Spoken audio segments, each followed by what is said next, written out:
Hello, everybody. How are you? This is Lee at Fresh Astrology, and I just wanted to check in with everybody. I do these weekly forecasts for my membership group. You're welcome to join. Um, but occasionally I do the weeklies more publicly so that I can share them with you and check in with everybody out there. So let's just take a look at the week. One of the bigger things happening this week, but it's not that big, but it's just, to pay attention, I guess. I think it's always interesting just to pay attention and learn like what changes when, for example, this week, Mercury goes direct.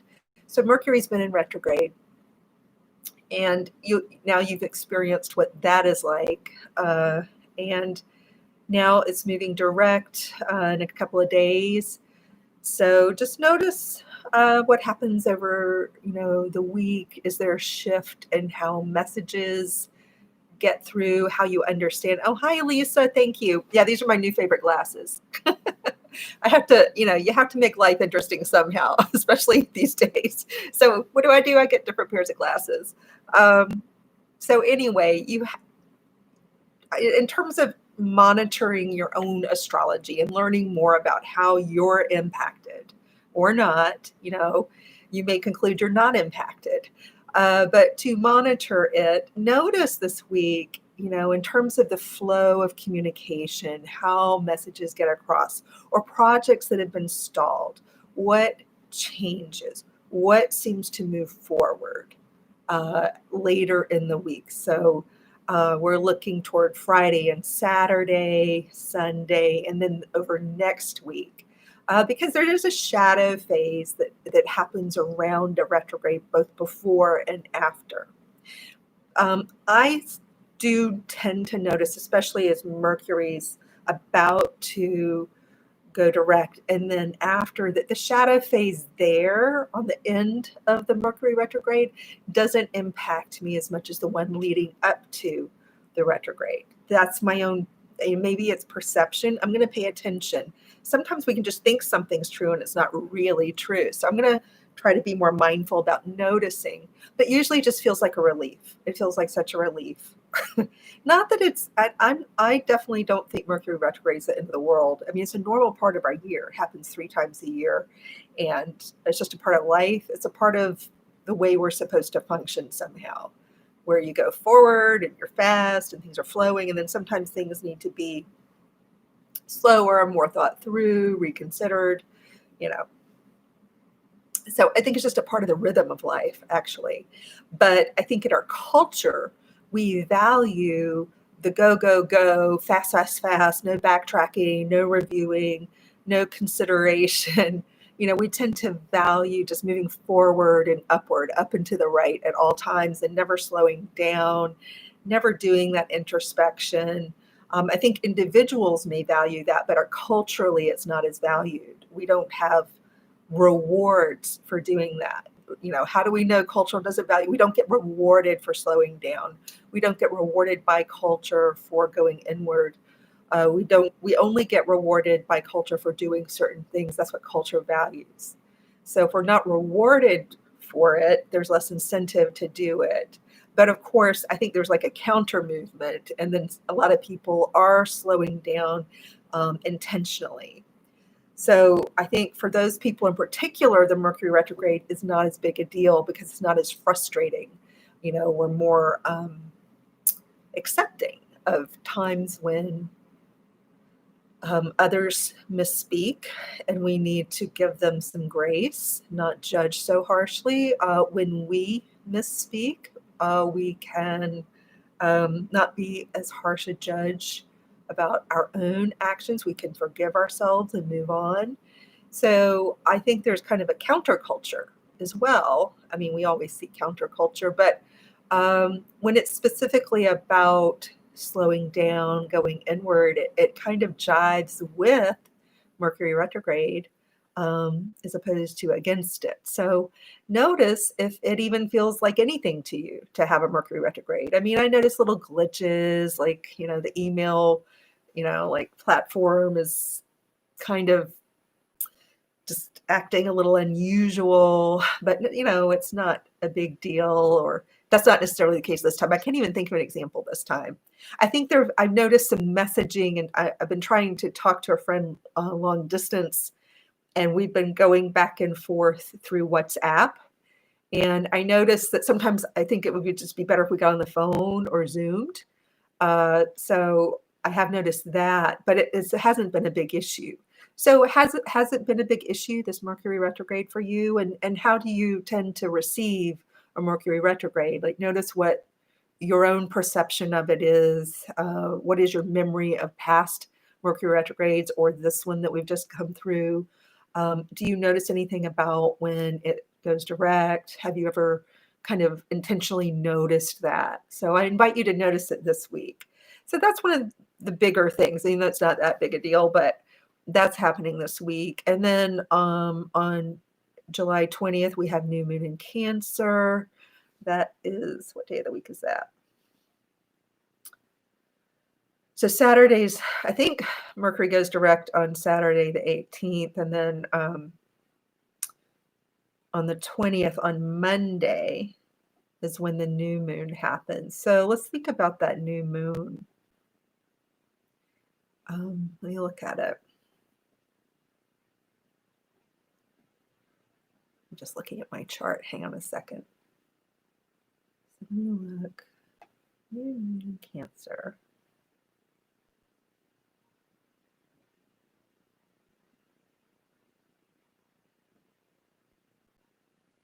When I'm quiet, I'm just observing. So I just need a moment to reflect and see if there's something, one thing I'm doing these days, especially now that we're in a time of year that has to do with Cancer, is how can I add something new? We've talked so much about this mashup in Capricorn, which is across the sky from Cancer, and is always, there's an implied relationship because of the relationship of anything in Cancer to Capricorn. It's going to be in opposition to. So there's this implied relationship. And let me think about this. I mean, we're just on this threshold, which is kind of the way Saturn is. Saturn's sitting, I mean, it's now in retrograde motion, but it's going back. It's pointing to the threshold between Capricorn and Aquarius. This new moon, likewise, is pointing in opposition across the sky, across the chart, to the same threshold, because the sun's just hovering just a hair's width away from this threshold between Cancer and Leo. So sorry, I'm going a little slow because I'm just thinking it while we're doing this live. So literally I haven't prepared to talk about it. I really am just reflecting here. So what do I think this means? Well, I'm trying to think of something fresh to say. We've talked so much about Pluto and Saturn and Jupiter and Capricorn. What does the new moon mean? Well, the new moon is always kind of a fresh take on something. It's a new start. On the universal chart, it has to do with the threshold between the 4th house and the 5th house. And that because the Cancer occupies the 4th house. Leo traditionally occupies the 5th house. So it's this threshold between the two that we're talking about. So there's something here about something new with family, something new maybe with a child, some kind of new, maybe a decision around moving, real estate. So what's going on with your property, your decision making around property, land? There may be something new going on here. It may relate to a child. It may relate to a relationship. Are you going out of your comfort zone to start a relationship? Is there a decision? Is there something about your location, your housing situation that's sort of overlapping with a relationship, a romantic relationship in particular, or with a child? Are you making some kind of decision or something because of a child around your property where you live or around a relationship or maybe around like a fun project, a new business? Is there some kind of decision based on family decisions or property decisions where you live? Are you thinking about moving somewhere where you can have more fun? I think a lot of people are reconsidering how they live and work. If one is lucky enough to be able to work from home, one could literally work from anywhere with a good cell connection, good internet connection, I guess I should say. Um, Or if you can't work from home, are there areas of the world or the country or the state where maybe there's more opportunity? There could be some decisions there. There's so much going on with school for kids, if you do have children, that there's so many different decisions being made around that. And it may well be that you want to move closer to a school or pick a school that's closer to where you live. There could be all kinds of decisions around that. If it's around a child, it could also be their medical care. You want to take that into account in terms of where you live. Um, but it's definitely there's this relationship to your forward trajectory and where you're headed in life. Where are you going? Hey, Farzana. Hi, Joe. Um, Oh, Farzana, I got your note. I'll reply to you and talk to you about that. I want to set something up with you. So, Farzana was inquiring how I was. So I'm fine, sweetie. I'm fine. But I'll respond to your email. Um, so there's this. It's like we can't escape our larger forward momentum, and we've discovered this year just how big that forward momentum is, that it's propelling us. What's happening in the world is propelling us forward quickly into a world we had not foreseen. We didn't know what the changes would look like. We knew it might have something to do with the monetary system, and it certainly has, but it's far more than that. As we've seen, there's far more going on. And the rate and propulsion and momentum, all these words, it's pushing us quickly into this brave new world. And we don't know what that new world's going to look like. And it requires a lot of trust. It requires dealing with fear. Like trust, the opposite of that is not trusting where we're going and therefore being very fearful. And so with Pluto, we're definitely dealing with our fears versus how we can overcome them. So Jupiter's here to help, but it also will expand fear until it can work with fear in a way that's more helpful. And fear can be from all sides. Like I can tell you that everybody doing anything right now is doing it in terms of their relationship to fear. So there are people out there these days, especially in the United States. Hey, Jacqueline, how are you? It's good to see you here. There are people out there, and you certainly, if you're watching the news, and you may be one of them, but I want you to understand that everyone's dealing with fear on some level. Some people deal with fear very differently than other people. So there's this whole thing around coronavirus and whether or not to wear a mask or whether or not to open up the economy or shut it down or there's this big divide there. And the divide is really around a center point of fear. This is Pluto. And what we learn about ourselves in terms of how we deal with fear. And there's a lot of criticism going from one group to the other and back again. There's this mutual criticism society going on out there where the people who are saying, everyone should wear a mask to protect everyone else and to help slow the spread of the virus so that obviously we don't want to lose lives, but also the hospital situation, overwhelming the medical workers, overwhelming the system with a larger than necessary influx of the virus. So some people are saying And I'm going to let you know where I stand. I stand more in this camp. I believe in wearing a mask to protect not myself so much, although sometimes when I'm around some people who are like not observing space, I kind of feel like it's a little bit of protection, and that may be perception only.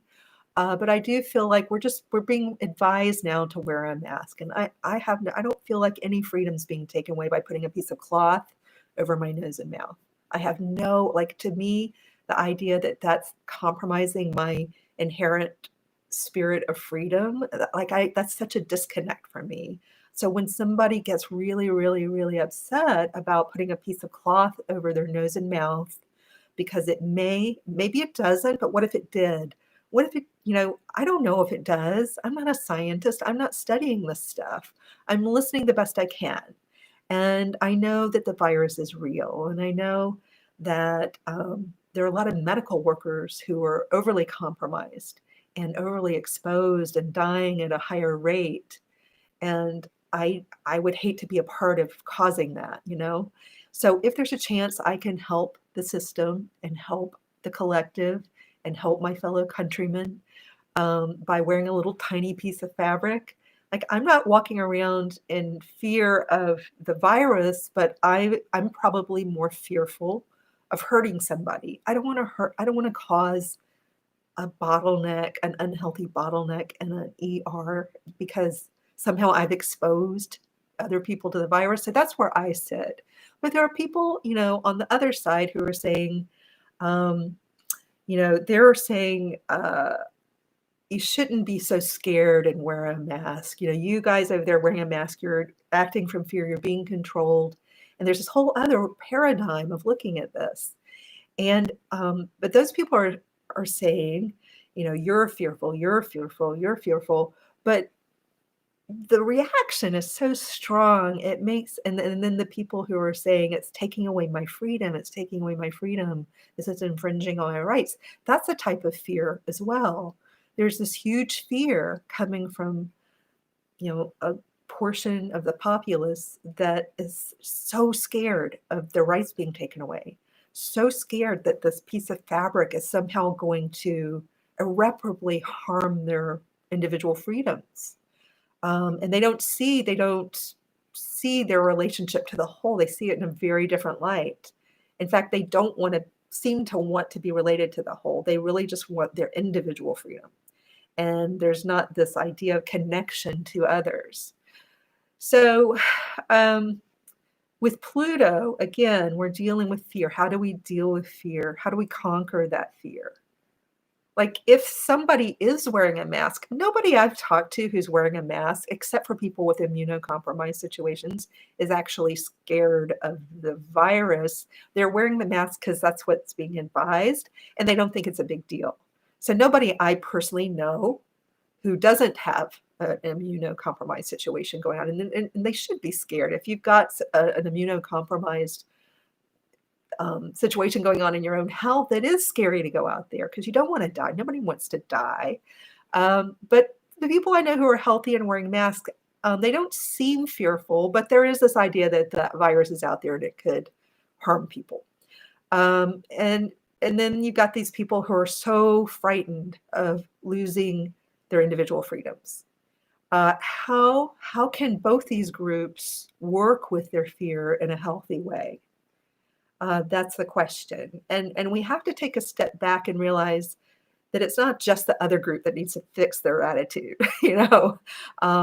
It's perplexing because we're so divided. We're so divided that it's perplexing to look at the other side and understand why they're so entrenched in their own perception and belief system and their own reaction to fear and their own actual fear. What are people scared of?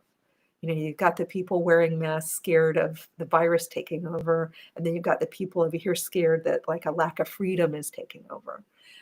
How do we as a world, as a globe, as a people who are sharing this space, how do we work with our fears? How do we work with them in a constructive way to build this brave new world? And I emphasize the word brave. How can we become brave and courageous together and overcome our fears to create something new and better? Um, could that be something new this week? Will we see anything interesting in the news? Or, it's just as likely we'll see a total spin out, people just more collapsing before the building can begin on a societal level. Now, in your own life, um, oh, yeah, so I'm seeing some comments here. I'm seeing, so Joe looks like maybe she's in Australia and says all Kiwis returning home and isolated, but life is very normal here, no masks. Blessed Indeed says wear the mask or be on a ventilator. Um, yeah, she's talking about people getting on elevators. Yeah. So, see, there's just a lot going on out there. I mean, that's what we have to know, that lots of people are being impacted in a variety of ways, and some people are getting very hurt. I mean, most of us here watching this are living in kind of a safe bubble right now. And it's hard to imagine because life, when you're just in your own space and hanging out on your computer, there's this disconnect and dissonance between what I'm experiencing here in the safe bubble talking to you and what a bunch of other people might be dealing with in an ER or in a different part of the world where the virus is really taken over in a big way. Unless you're inside of it, you can't understand it. You're just in your little bubble. And how adept are we at putting ourselves in somebody else's shoes? Can we understand our own reality if it feels relatively safe right now and try to understand somebody else's reality? How do we do that? Can we do that? Can we understand our own reality and somebody else's with compassion, with a sense of compassion? That's a good question here. So, what new thing? I think it has a lot to do with overcoming fear and new starts and building a brave new world. Is there a brave new world in real estate? Because we have to go back down into the fourth and fifth house. Is there a brave new world in real estate? Sharing space with another person, allowing a child to be born or conceived, or to leave the nest, maybe to go to school. What new decisions and beginnings would you like to start? What would you like to do in a new way with relationship to your property, your family, your mindset? Even old patterning is implied here in the fourth house. And the fifth house is about, it's governed by Leo. And that, if I had to say, where is the brave new world in a chart defined by the zodiac? And I would probably pick two places, and they're diametrically opposed, but I'd probably pick Aquarius and Leo as the brave new world sections of the chart. But if I had to pick one, I would pick Leo in the fifth house. So Cancer is all about protection and home, and think of the crab in the shell. And remember, it's easy to look at someone wearing a mask and think they're afraid. But there are a lot of people like screaming in people's faces who are scared of their freedoms being taken away. They're equally afraid. So that's like old patterning, old fears stemming from childhood. It's how these people have all been conditioned from way back, from the town they grew up, the state, the country where they grew up, their family, what their family's like. Everyone's coming out of their past conditioning. And then how do we go into this brave new world? What is our brave new world? What does it look like? What do we want it to be? But it has a lot to do with fifth house. Being able to have fun, being able to take healthy risks, well-considered risks. Being brave of heart, being courageous in your heart. And that being courageous in your heart is tricky. It involves some stuff that's not traditionally Leo, although it can be Leo on the high side of Leo, but not what we traditionally think of as Leo. A lot of people in the astrology world will say, "Oh, Leo's, almost narcissistic." And I'm about to say something different. The higher side of Leo is a noble heart. Being brave of heart is not about narcissism. It's a brave heart, a noble heart has a humility about it. It is open, it's a heart that's open and not scared of criticism, not scared of its ego being hurt. So, is there a noble decision here, a brave decision that's open from a heart place? That I think is what the new moon is about. But it is tied very much into, world events and this whole new reality. For many people, it has something to do like a bravery around some kind of new venture that maybe is business related. Are you starting a company? Are you is it time to think about changing your career? That is usually very scary for people starting a company, even if they're excited about it and know they need to do it. There can be a lot of fear involved, and we can get stuck in that fear. So, is there some kind of new start here in your business world and how you make money? Is there something more speculative, some more speculative way you think of investing in your future? Often that feels a little scary, if not a lot scary. It feels like something bad could what if something bad happens is the question that most people come up with. So, oh, Kiwi equals New Zealand. See, I'm just not well versed in this whole South Sea thing. So, Kiwi is New Zealand. Thank you for clarifying that. And with a smiley face. Sorry. One of my goals is to visit New Zealand. I always tell people that, like when people in conversation, like, well, where do you want to go? What's on your bucket list of travel? I'm like, New Zealand is always on there. So, thank you. So, a Kiwi, I don't know. I just thought Australia, sorry.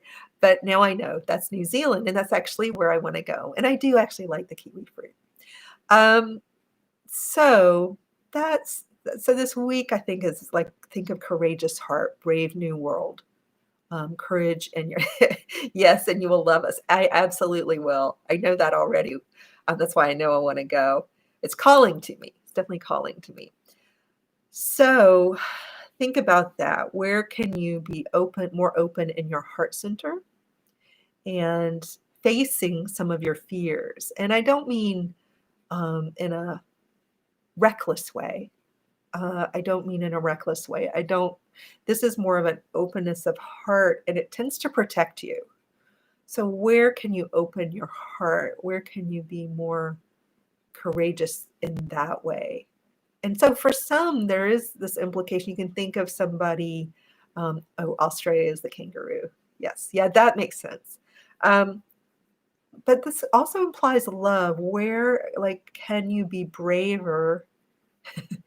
Um, where can you be more brave? Is it braver or more brave? I'm not sure, but where can you be more brave, braver in your romantic world? Is it scary for you to start a relationship? Is it scary for you to put yourself on a dating app? Is it scary to open your heart again to a long term partner and to venture into a world of trying to get to know one another in a more playful way? Is that something that's scary for you? So it could have to do with love and romance as well. So these are some things to think about this week.